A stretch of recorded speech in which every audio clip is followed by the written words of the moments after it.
Completando-se 8 dias para o ritual de circuncisão do menino, foi-lhe dado o nome de Jesus, o qual já havia sido outorgado pelo anjo antes de ele nascer. De igual modo, ao completar-se o tempo da purificação deles, de acordo com a lei de Moisés, José e Maria levaram o bebê Jesus até Jerusalém para apresentá-lo a Deus no templo.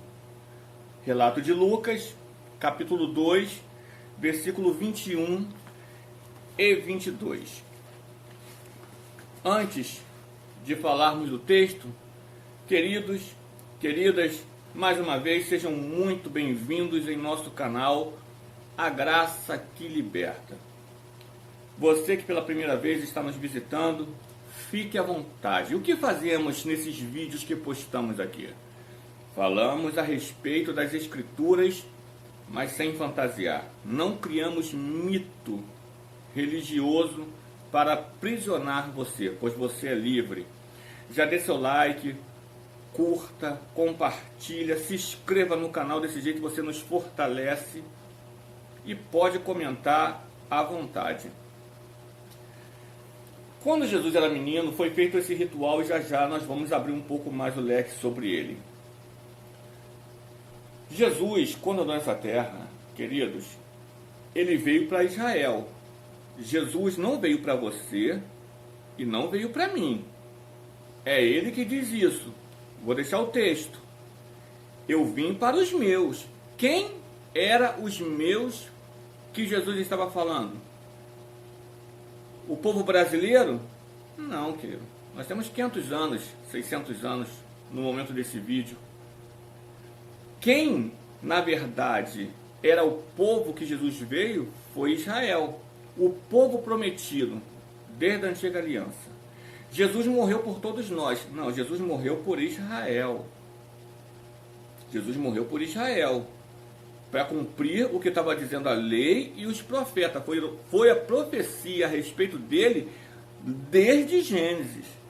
Jesus pagou o preço, não foi por mim nem por você, foi por Israel. Ué, Alexandre, eu sempre escutei que foi por mim. O que nos alcançou, querido, foi a graça redentora. Mas o preço pago foi por Israel. Ele veio para Israel. Mas isso não é pregado. Jesus morreu por mim, Jesus morreu por Israel. Mas a morte dele, de tão grande que foi esse feito, também nos alcançou. Ok? E quando Jesus, antes da sua morte, viveu nesta terra como homem, ele veio cumprir tudo o que dizia a lei. Alexandre, quantas leis eram? 613 leis em vigor, que tinha que ser cumprida em sua íntegra. Segundo o irmão de Jesus, Tiago, se você cumprisse toda, mas tropeçasse em uma, todas as outras seriam invalidadas. Aí você entende a questão do jovem rico que se aproxima de Jesus. E Jesus pergunta, você cumpre os mandamentos? E ele fala, desde minha mocidade. E Jesus fala, te falta um. Então automaticamente todos os outros foram invalidados e aquele jovem se afasta de Jesus. Então, queridos, muitas das coisas que Jesus viveu nessa terra era lei judaica, era lei mosaica. Foram leis que foram destinadas única e exclusivamente a Israel. Não foi para mim e nem foi para você que está me vendo, não. Até porque, até para Jerusalém teve um tempo limite e é tão transparente quanto. Eu sei, abrindo parênteses, que muitos falam o seguinte, não, mas foi dado fim em algumas leis. Leia Romanos, capítulo 10, versículo 4. Pode ler 1, 2, 3, 4, se você quiser. O que está escrito ali é que Cristo é o fim da lei. De quais? Da lei na sua totalidade. Por que que ele foi o fim da lei? Para a justificação de todo aquele que nele crê. Se a lei ainda estivesse em vigor, você não seria justificado por Cristo. Você seria justificado pelos feitos daquilo que você faz. Vou repetir. Se a lei ainda estivesse em vigor, você não seria justificado por Cristo, mas sim justificado por aquilo que você faz. E nós não somos salvos por meio de obra, mas nós somos salvos pela graça, porque é pela graça que sois salvos. Quando Cristo faz isso, ele dá fim à lei. E Lucas, o próprio Lucas, também relata de forma muito objetiva. É só querer entender.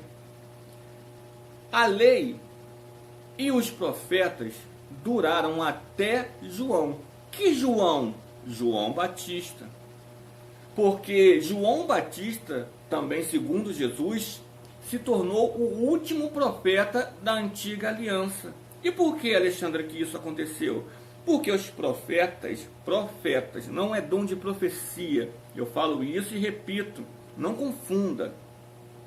Os profetas profetizaram a respeito de Jesus. João cansou de falar isso em suas mensagens. Que ele estava, na verdade, preparando o caminho. De quem? De Jesus. Era um anúncio. E Jesus veio para cumprir. Tanto que disse a lei de Moisés, como que disse os profetas.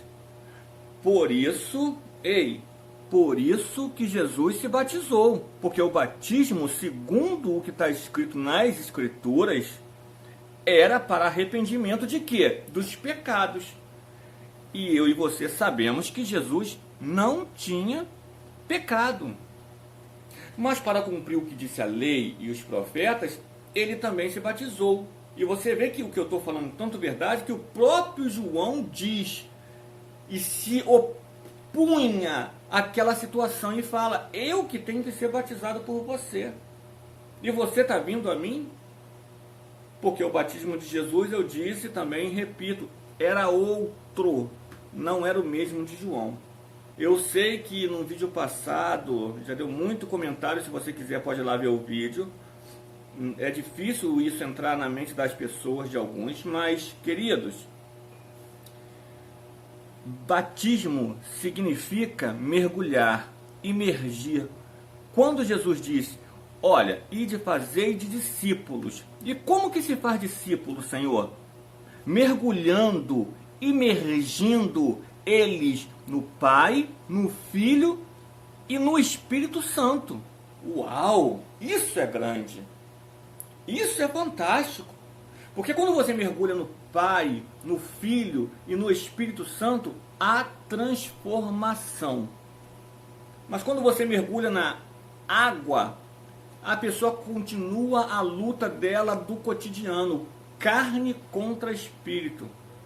Abre um parênteses nesse vídeo de hoje.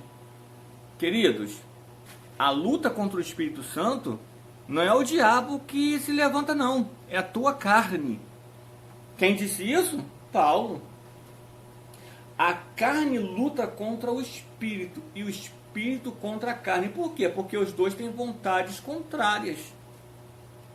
Gálatas, capítulo de número 5. Tem vários textos que isso é bem expressado. Mas voltando, para a gente ir para o final do vídeo, Jesus, então, cumpre tudo o que disse a lei, desde o seu nascimento. A apresentação de criança, como texto lido em Lucas, capítulo de número 2, também era lei. Eu sei que é bonito você apresentar a criança para Deus e tal, é bonito. Mas entenda, hoje Deus habita em você. Nós somos morada do Senhor. Está em Hebreus, está em Coríntios e está em Atos. Vou deixar os textos aqui. Você é o templo do Senhor. Hoje Ele habita em você e habita em mim. Me diz, tira-me uma dúvida. Eu tenho um filho. E esse filho já está crescido.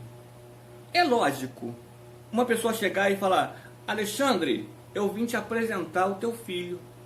Gente, o meu filho, ele habita comigo. Eu já o conheço. O pai já o conhece. Essa questão era um cerimonial mosaico, queridos, que quando chega em Romanos 10:4, relatado por Paulo, Cristo se tornou o fim da lei. Não há mais obrigatoriedade para isso. Era um costume judaico. Depois da morte de Cristo, não é mais obrigação. E rapidinho uma pincelada na questão do batismo de novo. Queridos, vou deixar o texto. Para quem é cristão, nosso batismo foi na morte de Cristo.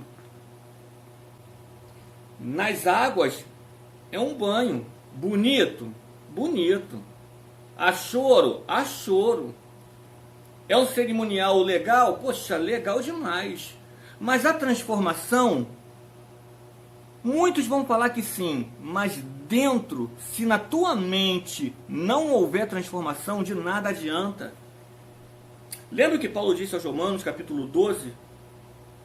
O que tem que ser transformado é mente. Tendes uma mente transformada em Cristo, para aí sim experimentar a vontade de Deus, que é boa, perfeita e agradável. Não é banho, querido.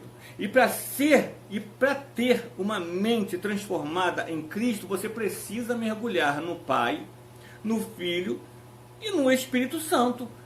Aí sim serás tu um discípulo de Cristo. Não caia, queridos, não caia nessas armadilhas, não caia nessas ciladas.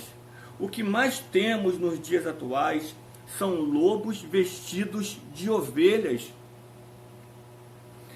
A igreja, ou as igrejas que abrem hoje, quando elas vão lá tirar o seu CNPJ, uma das características que elas têm que botar lá como regra é: o que nós estamos fazendo é abrir um local, mas sem fins lucrativos. Mas quando você entra nesses lugares, a primeira coisa que você ganha é um envelope. Não há um culto cerimonial dentro da religião que você não tenha que dar dinheiro. Mas não era sem fins lucrativos? Irmão, mas como que vai viver? Tem que pagar luz, água, telefone. Prega na praça. Prega na praça, prega nas ruas. Jesus fazia isso, prega nos montes. Ajuda o teu irmão. Quer dizimar, quer ofertar? Ajuda o teu irmão. Aí sim você está ofertando na igreja, porque nós somos a igreja. Jesus falou que foi ele que fundou a igreja. Ele é o fundador da igreja. Sobre esta pedra, ele disse, esta pedra que foi ele, eu fundarei a minha igreja. Quem foi o fundador foi ele. Então, queridos, desculpa, esse lugar que você se reúne, você é a igreja se reunindo nesse lugar. Como diz já um amigo, onde pode ter igreja? Na rua, na chuva, na fazenda ou numa casinha de sapê. Onde tiver um povo reunido para falar das grandezas dos céus, ali está a igreja. Como disse, finalizando o vídeo, não caiam nessas ciladas, não caiam. Entenda, queridos, foi para a liberdade que Cristo te libertou. Então seja livre, graça e paz.